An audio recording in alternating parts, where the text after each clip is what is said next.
there are some great existing tools out there, but to really get a complete solution to safely hold Bitcoin, you got to combine a lot of them. By the time you actually put together a full solution to keep Bitcoin safe long term, like you've kind of designed your own wallet at some level by putting these things together, and you sort of have to trade off amongst safety, usability, and privacy. We believe that Bitcoin will be the native currency of the internet. We believe that its openness and its permissionlessness is what will make that true. That's what we're focused on, making Bitcoin everyday money. Max, good to meet you, man. I'm excited for this show. You guys over at Block have just been shipping relentlessly for the last few months. You've was it just maybe 3-4 months ago you were launched Proto? Then Square have just announced that they're allowing Bitcoin payments to all the merchants in the US. BitKey have had a big security upgrade, which we're going to talk a bit about today, a big privacy upgrade, I should say.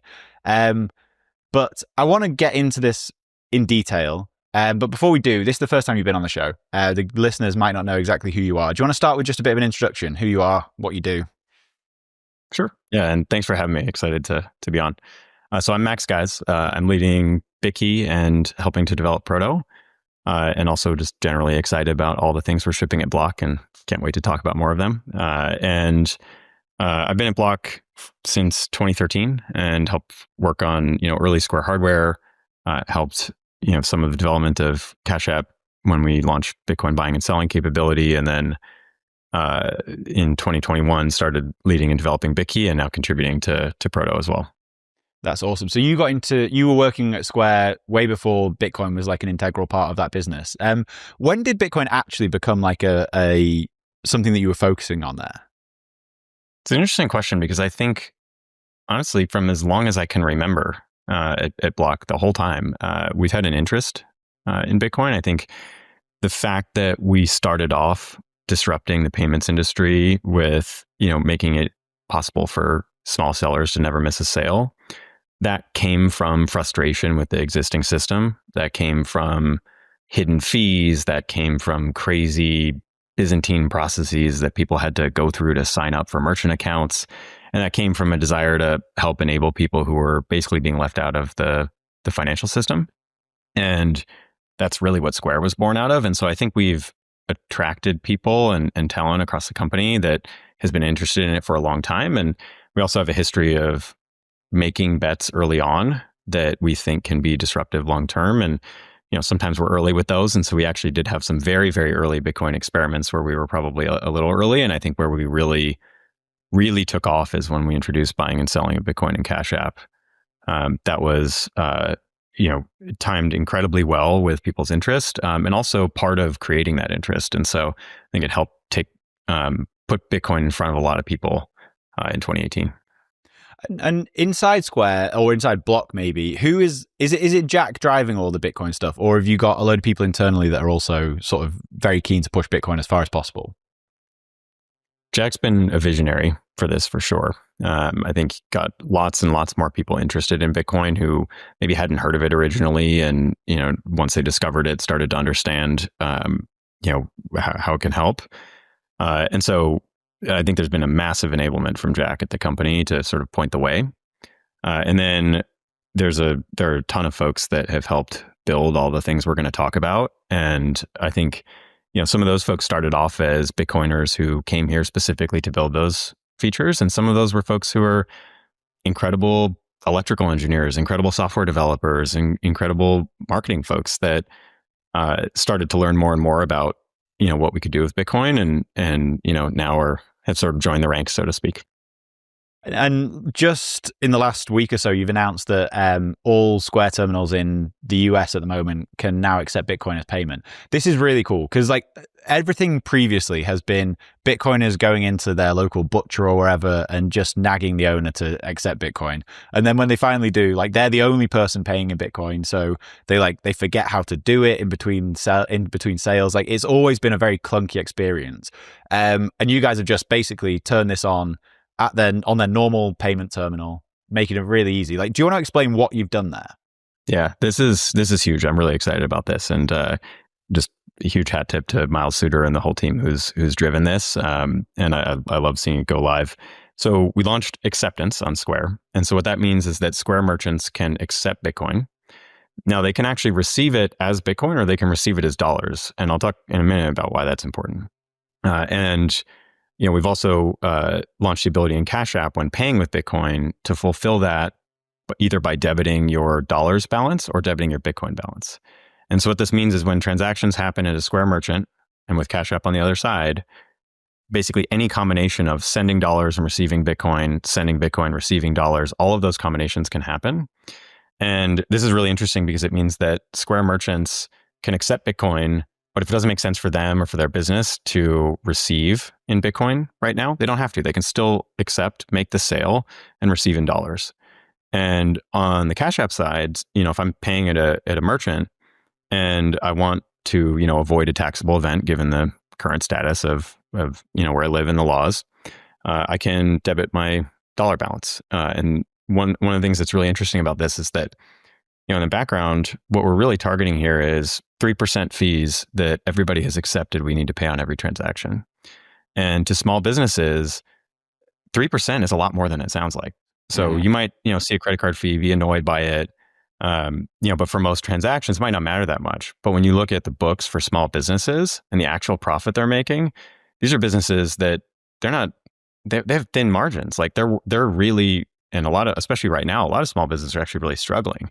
And so the fees that they don't have to pay because of transactions like this, that can be really, really meaningful. And so I think this is really exciting. I think it's a really big deal for small businesses. And, you mentioned Bitcoiners nagging folks to take payment. We also added the Bitcoin map in Cash App, which makes that even more possible. And we're actually, if you follow Miles on Twitter, you can see we're paying bounties for folks who, help Square sellers get started with this. So definitely check it out if you haven't already in Cash App. If you go to the Bitcoin tab, you can see a map, and the spend Bitcoin option. You can see a map of local Square merchants that are accepting Bitcoin and local merchants that are accepting Bitcoin even if they're not using Square. Do you know how many people are actually accepting Bitcoin as of sort of right now? I'm probably not the right person to ask about the stats, so I don't have anything to share right now. But I think one thing that I've found really inspiring is that there are an incredible number of videos of folks, going around to businesses that are, on the map and patronizing them, and also, and supporting their businesses, and also folks who are, have shared some videos of convincing merchants to turn it on because it's opt-in for right now, and I think it's really neat to see. Yeah, it's really cool. I've seen Parker Lewis has been posting a load of videos around Austin, going to different places, buying with Bitcoin.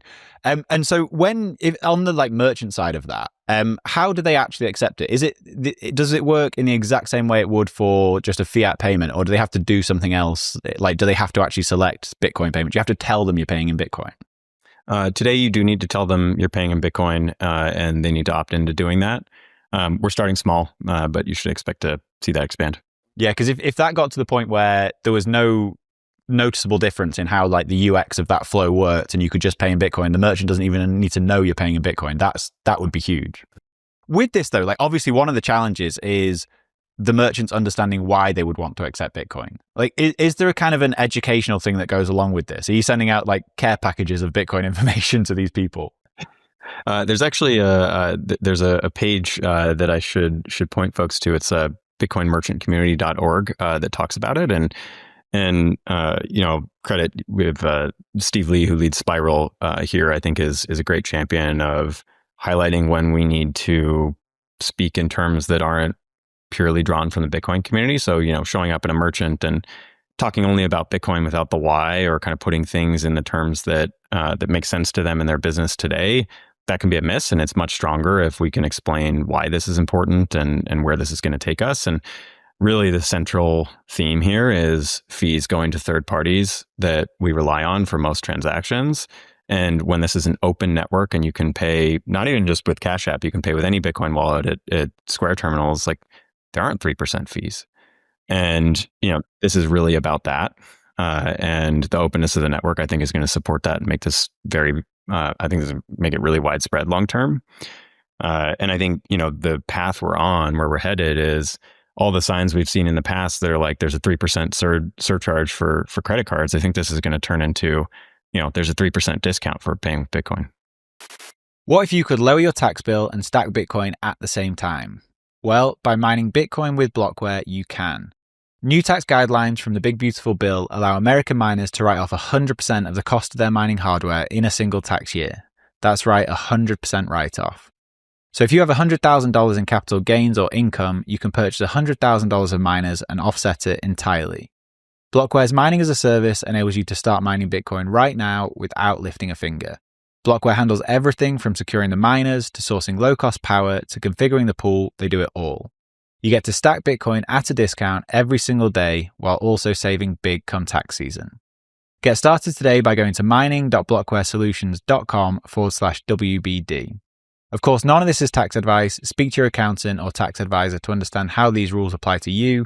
And then head over to mining.blockwaresolutions.com/WBD and you'll get 1 week of free hosting and electricity with each hosted miner purchased.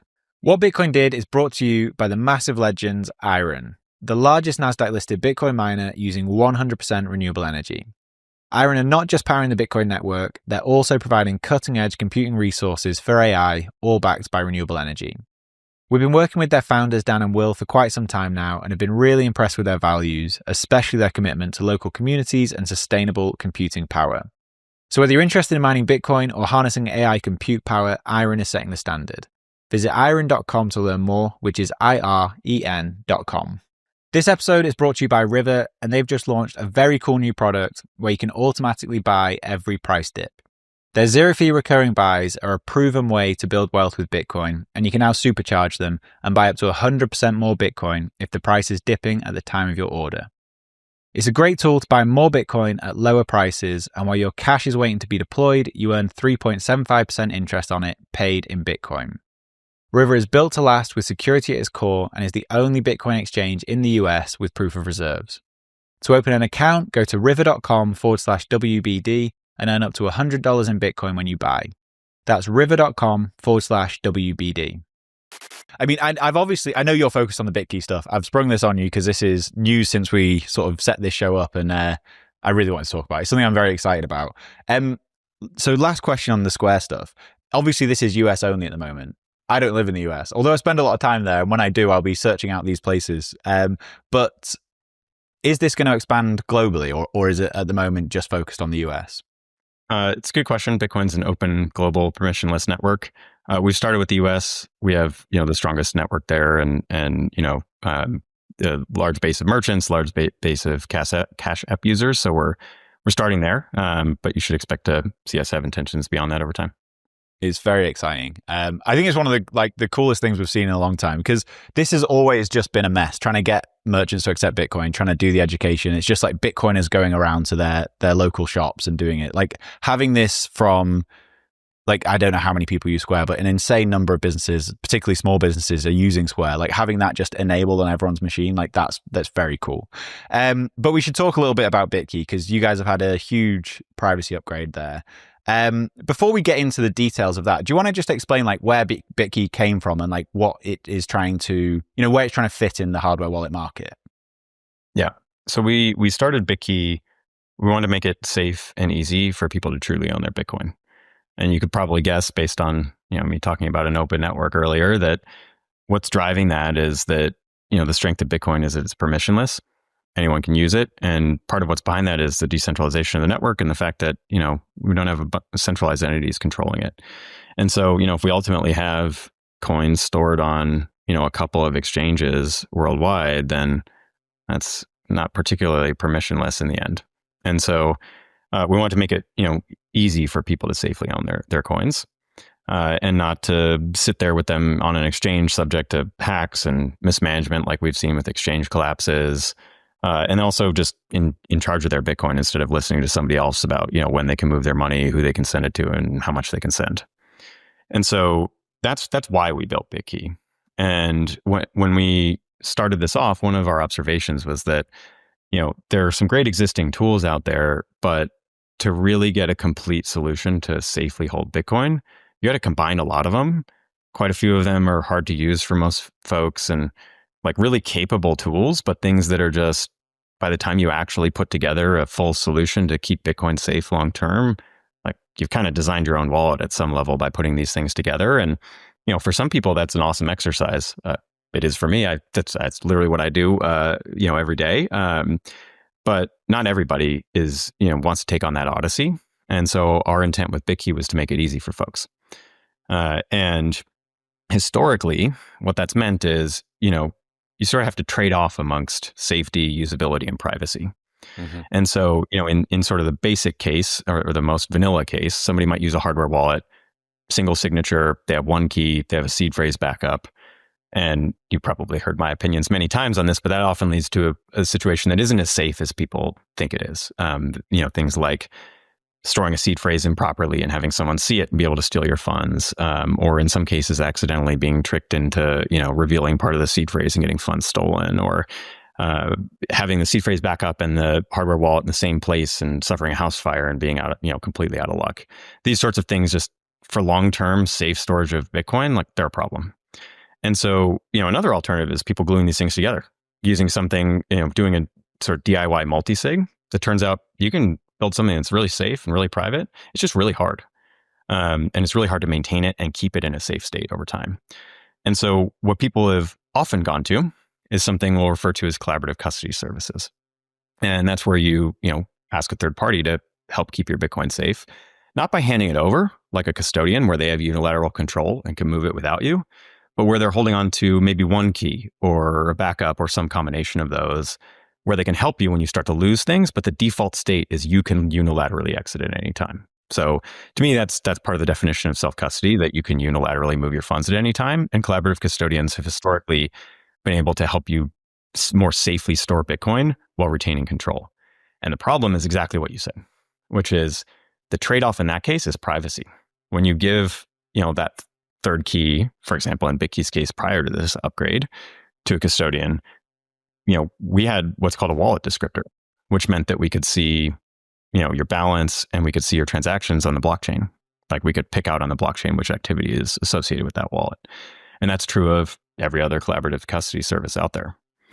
And this is highly unfortunate because, as you and I both know, and I think as most of the Bitcoin community knows and values, like we don't want that. We don't want people to know, which coins are ours. We don't want people to know how much we have. Like there's a fundamental need for privacy that we want to be able to fulfill. And we found ourselves torn between, well, how do we get that if we have to trade off safety? And so the really interesting thing about this upgrade is we've figured out how to do both. So the BitKey product didn't change at all with this upgrade. It's the same great recovery features, the same safety that comes from that, the same ease of use. And suddenly we can't see your balance and we're not sitting there with a descriptor where we can pick out which transactions are yours. So it's really, really exciting upgrade because it kind of takes away one of those fundamental trade-offs that comes with, comes between safety and privacy. Yeah, I think it's really cool. And like any of these security solutions, like you say, is always trade-offs. Like you can go and use, 5 cold cards, do a 3 of 5 multisig, and like that's great and it's incredibly secure as long as you know how to deal with your backups. And like I think the risk kind of changes from going from single sig to multisig, where it's like with a single sig, it's like how well have you it's always how well have you secured your backup, but like what is your risk profile of that? And like probably the highest probability of you actually losing funds isn't going to be someone stealing it. It's going to be you messing up in the process and actually just locking yourself out. And so BitKey obviously has taken that away.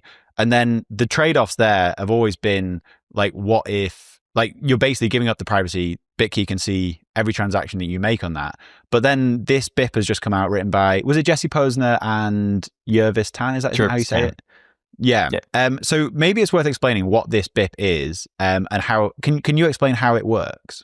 Yeah. So what this BIP, so first of all, really exciting and really proud of the team that we're working on things like this and also sharing it with the community so that it doesn't have to be just BitKey that implements this. It can be others as well. And we can get, more private collaborative custody throughout all of Bitcoin and not just with, one team that adopts it first. And so super excited about this. And basically what the BIP does is it has a pretty technical sounding name, chaincode-delegation. What's underneath the hood there is that, every UTXO on every unspent transaction output on the blockchain is, locked with a script, and essentially locked with an individual key. And to derive that key, there are a couple of inputs. One is a seed, which is often represented as a seed phrase, and another is something called the chain code. And what the BIP proposes is keeping the chain code private from what's called a collaborator in the BIP. So, for example, a collaborative custody service, something you might be familiar with, from some of the services that were out there before BitKey, or BitKey, for example, holding the third key for you. And by keeping the chain code private from that third party, the BIP basically specifies how to do co-signing. So you have a collaborator because sometimes you need them to sign. Maybe you lost stuff and you need to do a recovery transaction. Or, for example, BitKey has, a mobile pay feature, a hardware-less transactions feature where, you can configure a limit and spend, underneath that limit without using the hardware.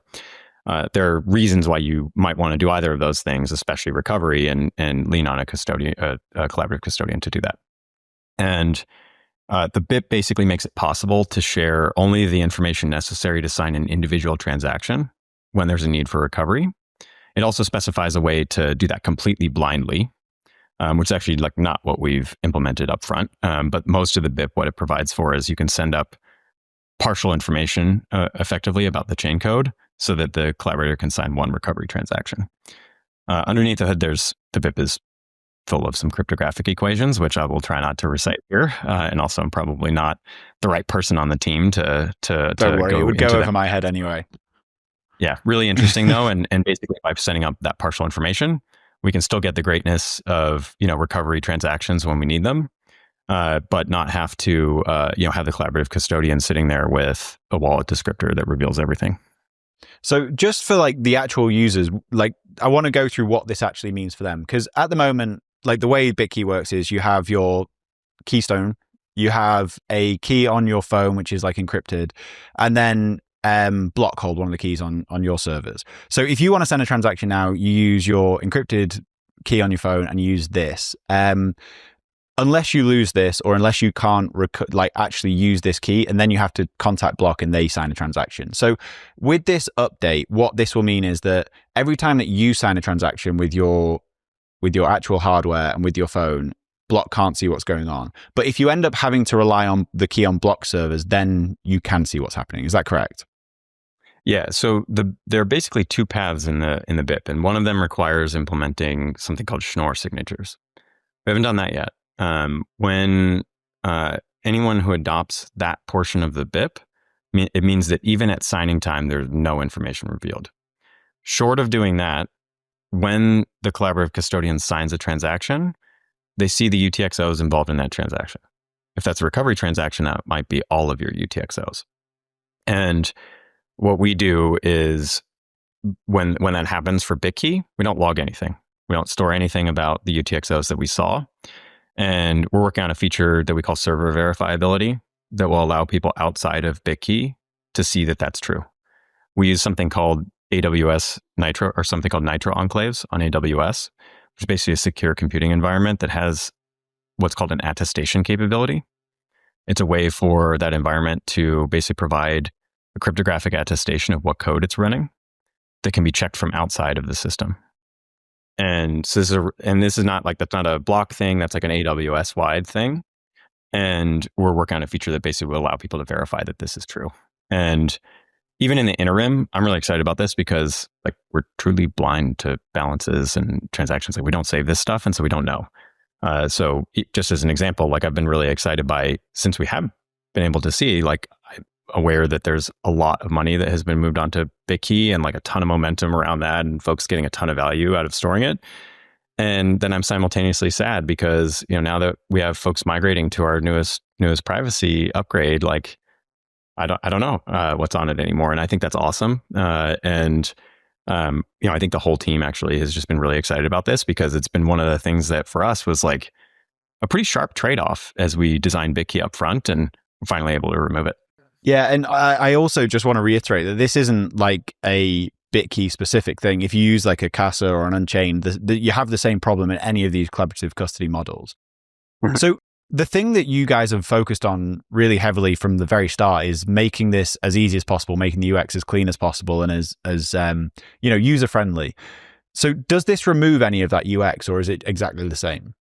It doesn't remove anything. In fact, actually, this feature is pretty quiet relative to its power, meaning like when you go through the upgrade flow, like it's pretty simple. It's a screen explaining what's going on and doing a wallet sweep to a new set of keys. And underneath the hood, really, you're gaining something huge. And new customers who set up BitKey now, they just get it by default, and they're not going to have any different experience. They're going to have the same 5-minute setup. They're going to have the same immediate safety after that point. They're going to have the same easy recovery context setup to protect them against losing both their hardware device and their phone. They're going to have the same easy setup for inheritance, so that they can make sure that their Bitcoin gets passed on to their loved ones. All of that's still there. Oh, that's awesome. So that was going to be my next question, because I was playing around with this over the last few days. And for me, because it was already set up, there's like a private option. And you just like click on that, move funds to a new multisig, and that's basically all you need to do. But for anyone new setting up a BitKey now, that's just the default? That's a default. Oh, that's awesome. That's very cool. And like when it comes to the trade-offs with something like BitKey or really any collaborative custody, is there anything else that you think is a sort of barrier that you need to improve on? I think a couple of things. So one is, I think even though we've made big strides on privacy, there's still more to come. So for example, with every hardware device, you have to get a hold of the hardware. Mm-hmm. You have to actually get it shipped to you somehow, or you need to go get it in a retail store. And I think historically, that's been a huge vulnerability for folks. There are folks who lost their addresses in the Ledger hack many years ago that I know that have moved because of it. I mean, I've been very quiet on this because like I was one of these people. I don't mind saying it now because all the details that were released are now not my details, apart from my name. But like it was a huge thing. And for a long time, like I actually moved house relatively quickly after that, unrelated. But I had to like change my phone number. The amount of phishing scams I was getting was insane. Like that's a real problem. And there's people like CoinKite who will wipe your data from their servers after a certain amount of time. But like, what can you do to fix that problem? Yeah, that's one of the things, and we're actually working on a similar approach for BitKey. Another is retail store pickup can be helpful.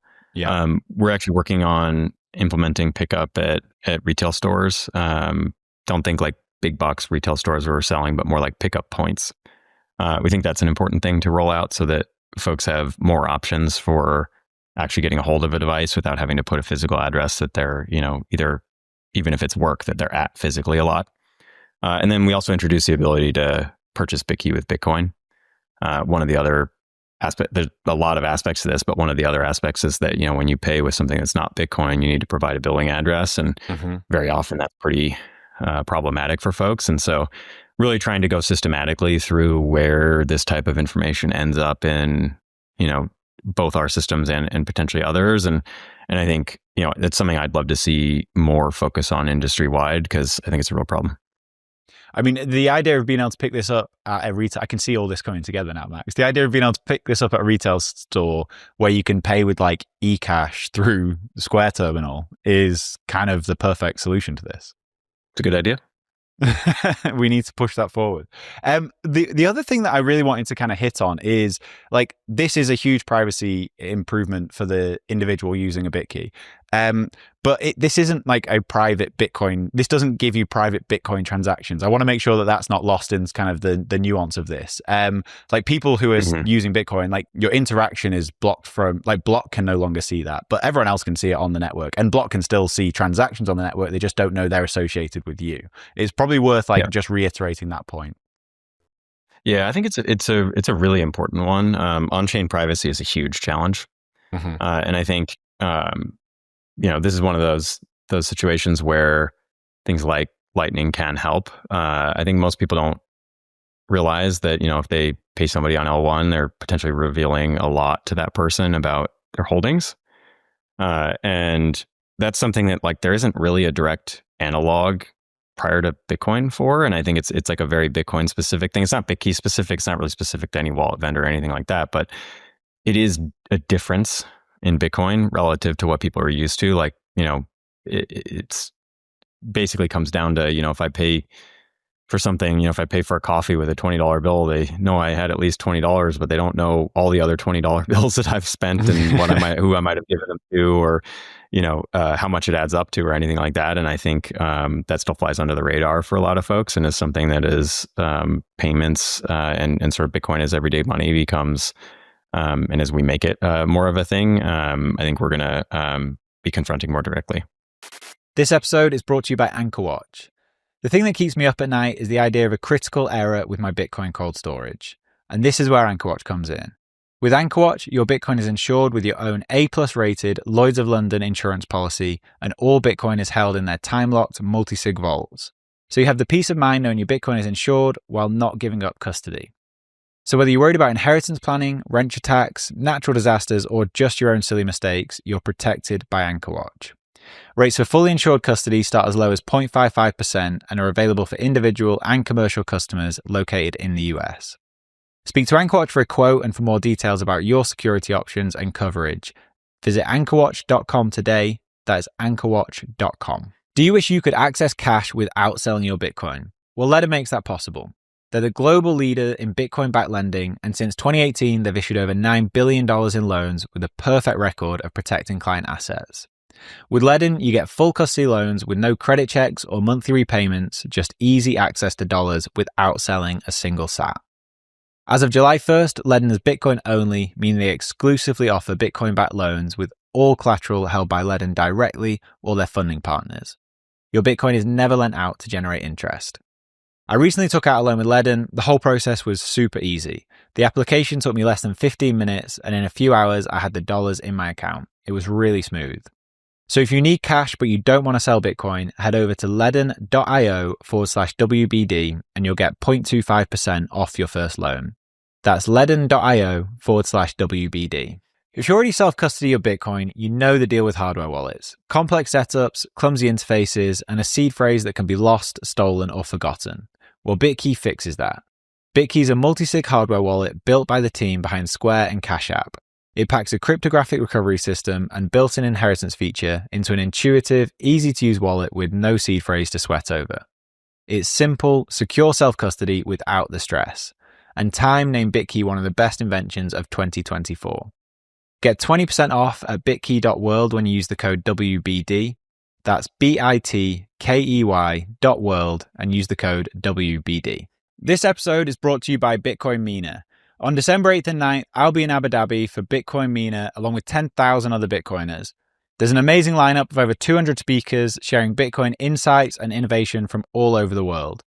And if you're looking for the ultimate VIP experience with exclusive networking plus premium food and drink, then grab the Whale Pass. And the Whale Night Party even includes surfing, so you know I'm going to be there. Tickets are on sale now. Use code WBD to get 10% off at checkout on all pass types. The website is mina.b.tc. And use code WBD for 10% off.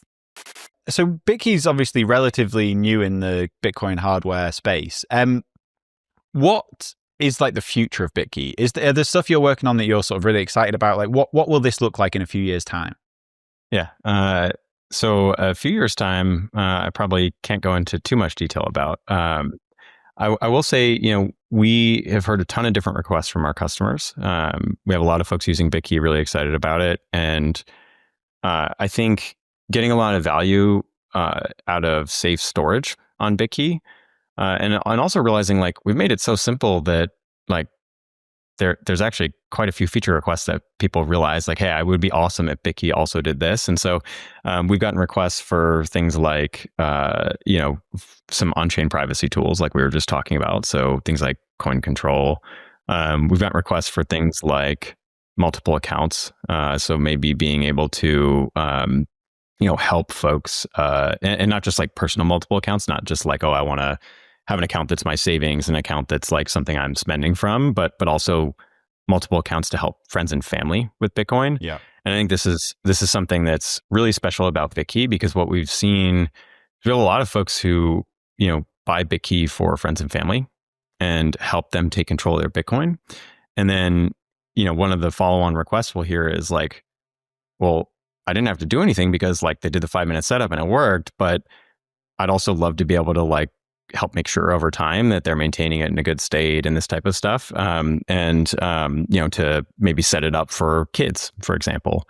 Lots of our customers, especially with like adult kids who maybe haven't, are hearing about Bitcoin from, their crazy parent or whatever, are getting started for the first time, and folks want to kind of help continue that journey for them. And then really, our main focus areas are security, usability, and privacy. And so we've also got a lot of stuff planned on the security and privacy fronts. We talked a little bit about this earlier in the year in one of our blog posts, but on the privacy front, we're planning some data retention and deletion changes. We're planning some pickup points, now that we've shipped the ability to purchase Bitcoin. And on the security front, we have a couple things planned around transaction verification, and we'll have more to say about that sometime soon. Yeah, I mean, from my perspective, and I'm maybe not the average like BitKey user, but like things like coin control would be great. Even if that was hidden away in advanced settings and you had to turn it on, I would love to have something like that. And then on the sort of sub accounts, like I've got a young daughter who has been stacking sat since the day she was born, and like being able to have sub accounts that you could kind of put that Bitcoin away in would also be a really cool feature. I guess the challenge for you guys is always that trading off UX with features. Will the physical device remain the same? We're always looking at how we can improve. Some of that's small stuff, and some of that is, we've definitely heard questions from customers about alternative hardwares, and have some ideas there as well. Nice cagey answer. That means something could be coming. We will see. And then the last one on this really is one of the, I guess, criticisms put at BitKey is the fact that you have to use the BitKey app. Is there any plan to kind of open this up and allow you to use the BitKey with other software wallets? Yeah, it's a good call. So it's true. Today, the way this works is you need to use the BitKey app with the hardware if you want to get all of the great features of BitKey. There's actually nothing inherently causing that. Like, BitKey is open source. We've published all of the code on GitHub under an MIT license. People can use it for whatever they want. And that includes the firmware and the API and how to talk to the hardware. There are some things I should call out, like BitKey is an NFC device, and that's really easy to use from your modern smartphone. If you use that from a desktop computer, you need a dongle to interact over NFC. But there's nothing inherently stopping anybody who wants to interact with the BitKey hardware right now from writing code to do that in another product. It hasn't been a focus for us up to this point, largely because ease of use, the sort of lowest hanging fruit, like most highest leverage work for us, was to build something integrated that we can make sure it's that 5-minute setup. We can make sure that things work seamlessly. There's a lot we've done in the past, with hardware and software and services all tied together in, all the other parts of Block and all the team's careers before that and everything, that like we know how to do that really well. And so we put all of our energy behind that. But, I think we are listening to community feedback, and we've heard requests for, potentially using BitKey hardware with other software, or using, other hardware with BitKey's, awesome recovery tools. And, it's something we're thinking about. It's not like there's something we're launching tomorrow, and I'm not saying it, but it's definitely feedback that we're paying attention to, and I think might become part of our roadmap. With that feedback though, is there almost a part of this which, like, Bitcoin needs to have a solution for everyone? Like the hardcore Bitcoiners that want to use they want to set up their own multisig and use Sparrow or Wasabi or whatever, like there's tools out there that they can go and do that with. Is part of this just a case that like BitKey might not be for those people? It's serving a different audience. Certainly. I mean, I think everybody's threat model is different. Everybody's, tolerance for how much time they're going to spend setting up and maintaining something is different. Everyone's technical capability is different, and the kinds of risks that they're subject to in life is different. And I think that there are great tools out there for folks who want to spend a really long time figuring out, a DIY multisig setup. Like, there's great hardware out there. There's really flexible software. I've used it. Everybody on our team has used it at various points. And I think for some customers, like, that's the right thing, and that's what they're going to use, and that's it. And there certainly is a subset of those folks that, probably never will use BitKey, and that's okay. But I'd also call out that I think there are a lot of Bitcoiners who maybe in theory they want to do those things. Maybe they've tried, maybe they did at one point, but that 3 of 5 multisig that they set up, like, well, one of the keys is actually lost, and now it's like a less safe state than they set it up in the first place. And, or they replaced something and didn't rotate other keys, and, or had a compromise of something and didn't rotate other keys. And I think there's a bunch of situations like that more people than we would expect will benefit, or than you might expect on paper will benefit from what BitKey brings. So I do want to bring more people, even those who are maybe used to some of the most sophisticated tools out there into the BitKey community, but also definitely not forcing anyone. And if we can enable even more people to use BitKey by allowing more interoperability or enabling more interoperability rather, I think you'll see us do that at some point. Yeah, I think that this is my unpopular opinion, which is that you have to be really honest about what your actual threat model is here. And it's great having this incredibly robust setup where, you're kind of removing yourself from any, nation state attack type threat against yourself. But if that's never a realistic threat, then the big risk in any of these setups is you. And taking out as much of that from the equation as possible is probably a good thing for more Bitcoiners. But I also understand wanting to use the Bitcoin tools, wanting to do things in the cypherpunk, sovereign individual type way. But I think people just need to be really honest about the actual threat vector that they're facing. Yep. All right. I want to move on to the Proto stuff. Is there anything else on the BitKey side that you want to make sure we hit? I'd love to hear feedback. So we have a lot of folks who've set up. So I guess this is really for everybody listening. If you've set up BitKey recently, if you've set up BitKey a long time ago but haven't been in touch with us, I'd love to know what you think. I'd love to know what you love about it. I'd love to know what you think we should add and what should be on our roadmap. And so, whether that's DMing me on Twitter or reaching out to BitKey at block.xyz or adding the official, BitKey account on Twitter and telling us, please speak up. It's how we make this better. One of the awesome, full disclosure, probably a little bit late. BitKey are obviously a sponsor of the show. I think it's a great product. And one of the cool things is, I don't want to exactly say who, I don't want to give away too much security information, but I've got older members of my family to set up BitKey on their own, just me basically watching them to see if they can do it. And it is an incredibly seamless setup where they can take control of their Bitcoin in a way that's far superior to just having Bitcoin on an exchange. And it's incredibly user focused, which is really cool. But let's talk a bit about Proto, because this was a really cool announcement, maybe, I don't know, 3 or 4 months ago. I know you did the launch. What is Proto? What are you doing? Yeah. So with Proto, we're building tools to help Bitcoin miners of all sizes. And that's what we're building is basically hardware and software.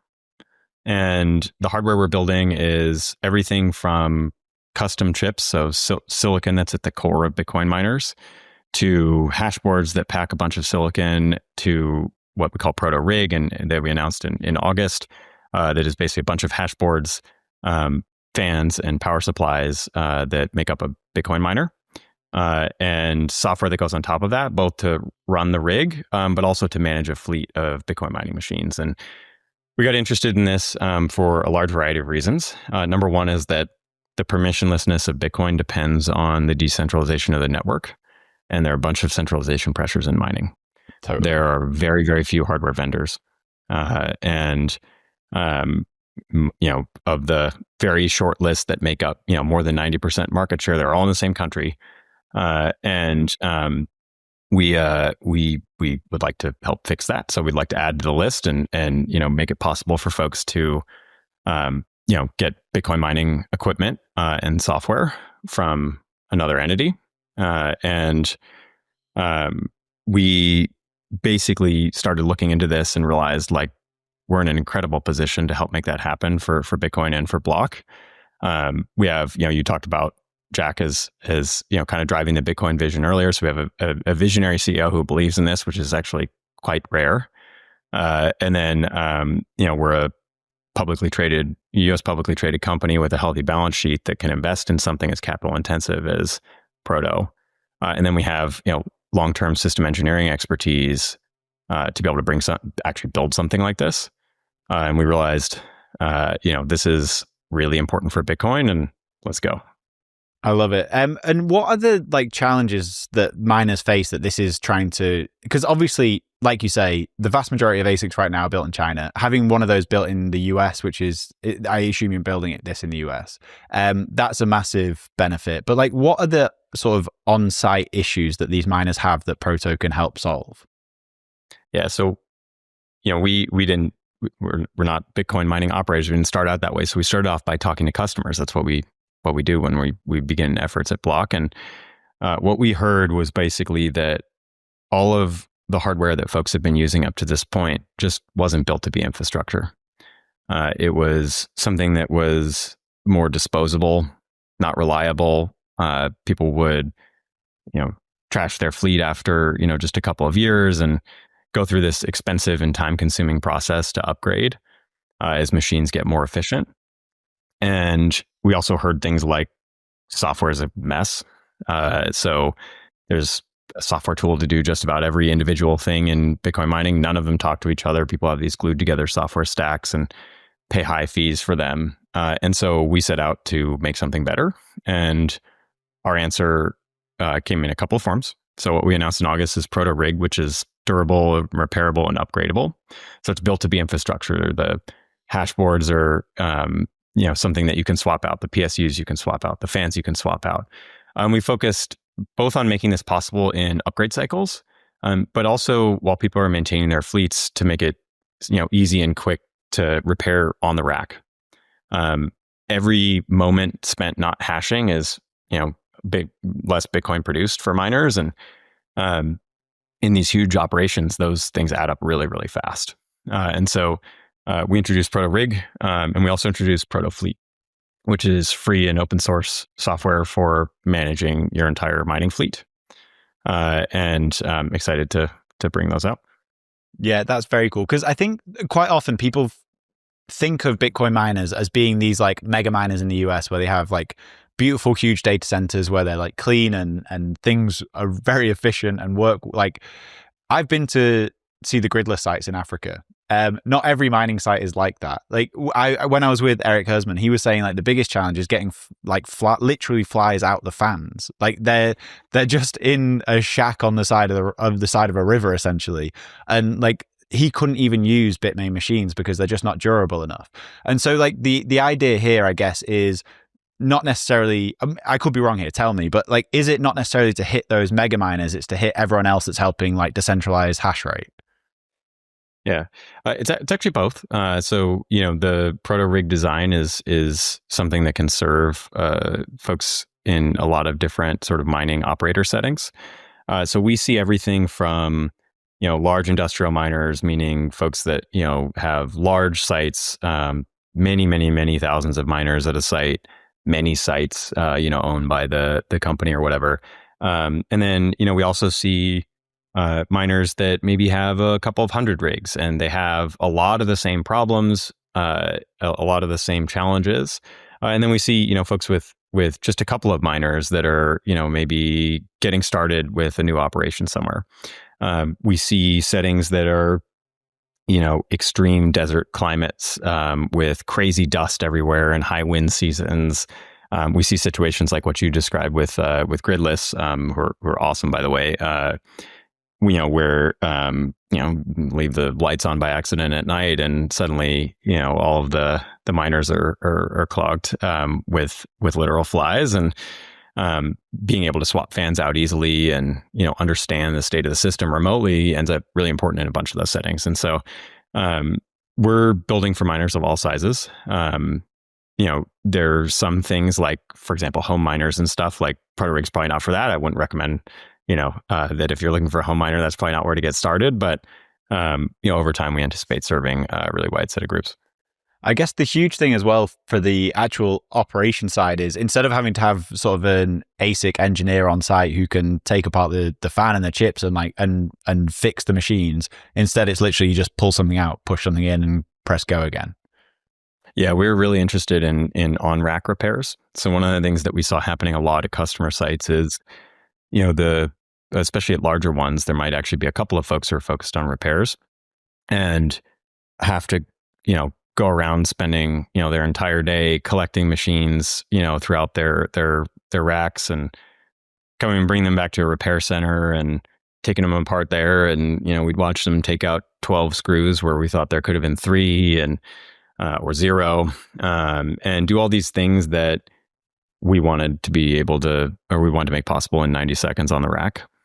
And that's what we're bringing with ProtoFleet. That's awesome. And how efficient are these machines going to be? Have you released numbers on these yet? Yeah, so there are a bunch of different ways to configure ProtoRig. One of the things that comes with upgradability is we can also configure it depending on what the customer's needs are.